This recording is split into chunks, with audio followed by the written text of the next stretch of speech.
நேரந்தான். என்னடி ஞான பெண்ணே, உண்மை சொல்லடி ஞான பெண்ணே.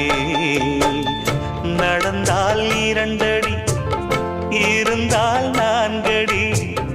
நடந்தால் 2 அடி, இருந்தால் 4 அடி. படுத்தால் 6 அடி போதும். இந்த நிலமும் அந்த வானமும் அது எல்லோர்க்கும் சொந்தம். அடி சொல்லடி ஞான பெண்ணே, உண்மை சொல்லடி ஞான பெண்ணே.